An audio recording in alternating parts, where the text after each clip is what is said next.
The Republic of Korea is shocked to witness the bloody and devastating attacks in Lebanon, involving communication devices that caused thousands of casualties, including children.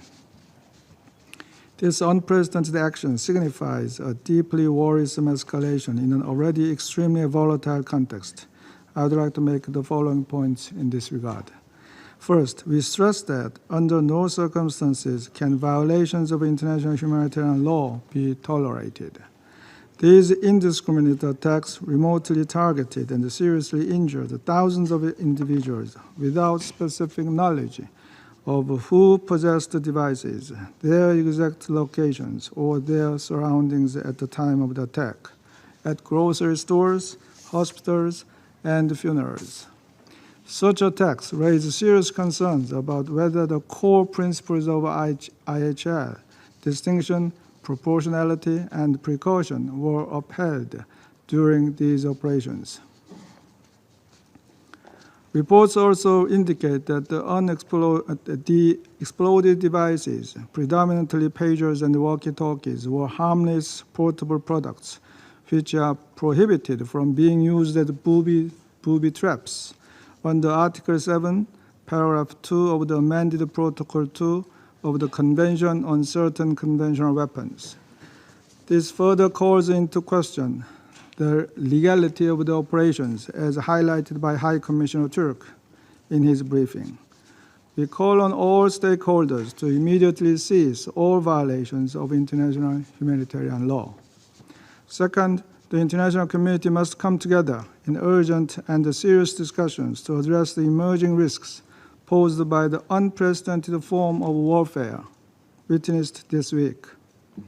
The attacks weaponized thousands of personal communication devices for remote detonated destruction, elucidating the alarming potential for any consumer electronics to be exploited and transformed into lethal weapons that transcend our imaginations. These incidents underscore the urgent need to review whether existing international frameworks are adequately equipped to prevent such abuses. Third, we call on all parties to respect the territorial integrity and the sovereignty of Lebanon and accelerate diplomatic efforts to fully implement Resolution 1701 and pursue a long-term solution for durable peace. While the situation is undoubtedly hazardous, this resolution remains a cornerstone of regional stability and is essential for preventing further deterioration.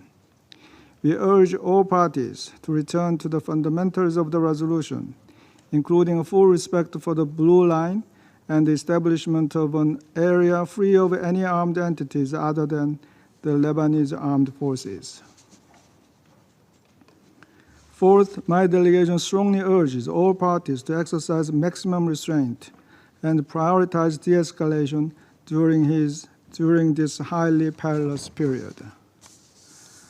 Israel has recently added the safe return of displaced northern residents as a new objective of its military action, stating that operations will continue until they can return home.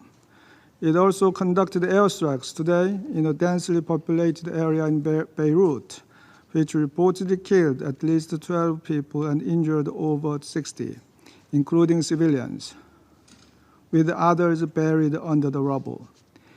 Further escalation would probably result in far greater civilian casualties, increased threats to UNIFIL peacekeepers, and unparalleled regional security risks.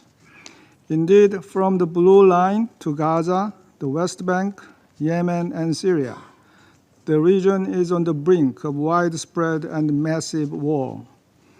Even a single misstep or miscalculation could trigger a catastrophic situation with grave consequences for the lives of millions that could extend far beyond the region. As we now truly stand at an inflection point, we once again call on all parties to return to the negotiating table with a particular urgency for a ceasefire in Gaza, which lies at the very heart of de-escalation. I thank you, Mr. President.